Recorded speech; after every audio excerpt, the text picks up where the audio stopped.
आज हम बात करने वाले हैं जॉर्ज एलियट के एक बहुत ही मशहूर novel the mill on the floss की। चलें इसकी दुनिया में दाखिल होते हैं और इसकी एक ऐसी हीरोइन से मिलते हैं जिसे भुलाना सच कहूं तो बहुत मुश्किल है। तो यहाँ एक बुनियादी सवाल उठता है, क्या कोई एक शख्स अकेला अपनी पूरी दुनिया की, अपने मुआशरे की तवक्कुआत को चैलेंज कर सकता है? असल में ये पूरा नॉवल इसी एक सवाल के गिर्द घूमता है।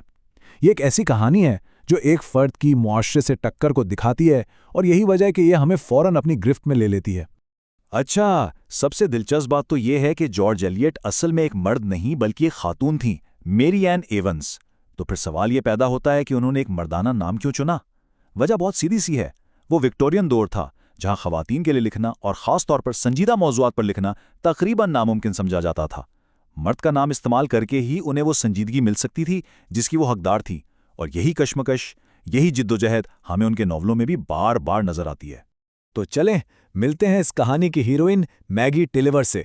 अब जरा उस दौर का तसव्वुर करें, एक ऐसी दुनिया जहां एक अच्छी लड़की वो थी जो खूबसूरत हो, खामोश रहे और बस घर के कामकाज करे। लेकिन मैगी वो इन सब से बिल्कुल मुख्तलिफ थी। उसके बाल गहरे थे, आंखों में एक अजीब सी चमक थी और सबसे बढ़कर उसका दिमाग बहुत तेज था। वो सवाल करती थी, वो किताबें पढ़ना चाहती थी, और यही बातें जो आज हम खूबियां समझते हैं उस जमाने में एक बहुत बड़ी खामी मानी जाती थी। उसका इल्म का शौक ही उसकी सबसे बड़ी बगावत थी, और यहीं से कहानी का असल टकराव शुरू होता है। अच्छा, मैगी की शख्सियत को समझने के लिए हमें उसकी ज़िंदगी के सबसे अहम रिश्ते को देखना होगा, और वो रिश्ता है उसका अपने बड़े भाई टॉम के साथ। ये कोई आम बहन भाई का रिश्ता नहीं था, ये बहुत गहरा, बहुत पेचीदा और सच पूछें तो बहुत ही मजबूत था। मैगी की पूरी जिंदगी का महवर अगर हम देखें तो बस एक ही चीज़ थी, अपने भाई की मंजूरी। टॉम उसे पसंद कर ले, टॉम उसके किसी काम को सराहा ले, बस यही उसकी सबसे बड़ी ख्वाहिश थी। माशरा क्या कहता है, दुनिया क्या सोचती है, ये सब बात की बातें थीं।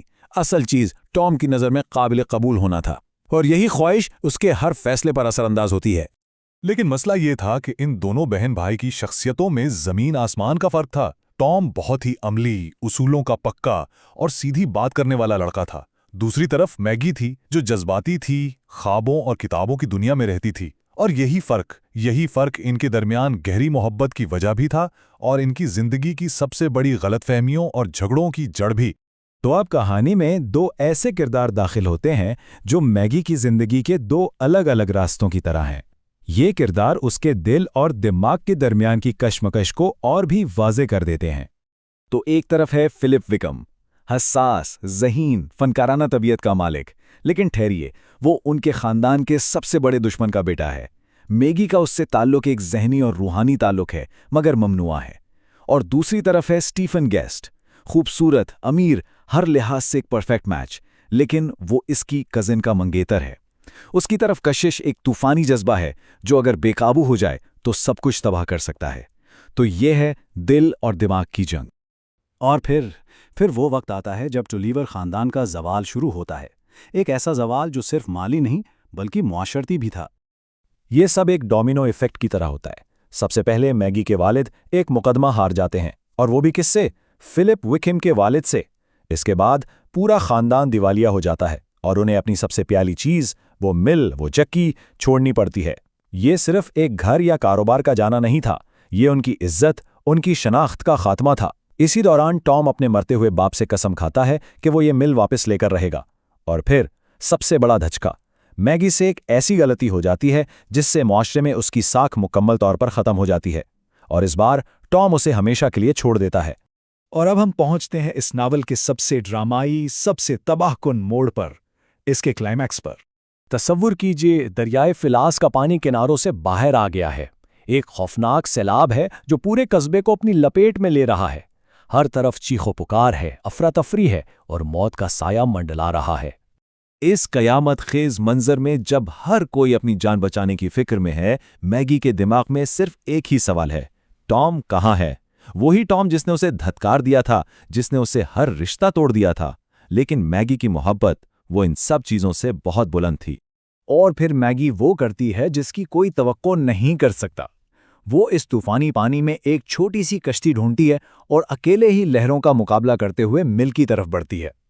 वो किसी तरह अपने भाई तक पहुंच जाती है जो वहां फंसा हुआ है, और उस एक लम्हे में जब मौत सामने खड़ी थी, टॉम को पहली बार अपनी बहन की मोहब्बत की गहराई का एहसास होता है, वो मोहब्बत जिसे वो अपनी पूरी जिंदगी समझने से कासिर रहा था। तो ये कहानी ख़त्म कहाँ होती है और इसका असल पैगाम क्या है? आइए देखते हैं कि जॉर्ज एलियट हमें कौन सी गहरी बातें समझाना चाहती थीं। नॉवल की आखिरी लाइन है, अपनी मौत में वो जुदा ना थे। क्या ही दिल दहला देने वाली बात है कि जो एक दूसरे को समझने की कोशिश, जो इत्तेहाद वो पूरी जिंदगी तलाश करते रहे, वो उन्हें जिंदगी में नहीं बल्कि मौत में जाकर मिला। तो आखिर में the mill on the floss आज भी इतनी अहम क्यों है? पहली बात तो ये कि ये इंसानी नफ्सियात की गहराइयों में उतरती है। यह हमें बताती है कि माशरे का दबाव कैसे एक ज़हीन और पुरजोश इंसान को सज़ा देता है। यह हमें माधी की ताकत दिखाती है कि कैसे बचपन के रिश्ते और यादें हमारी पूरी किस्मत लिख देते हैं। और सबसे बढ़कर ये हमसे हमदर्दी का तकाजा करती है उन लोगों के लिए जो माशरे के बनाए हुए उसूलों पर पूरे नहीं उतरते। और आखिर में ये नॉवल हमें एक बहुत बड़े सवाल के साथ छोड़ जाता है। मैगी की कहानी तो 19वीं सदी की थी, लेकिन ज़रा सोचिए, जो लोग आज के दौर में मुख्तलिफ होने की हिम्मत करते हैं, जो मुआशरे के बनाए हुए रास्तों पर नहीं चलना चाहते, क्या उनके लिए उसूल और रवैये वाकई बदल गए हैं? इस पर सोचिएगा।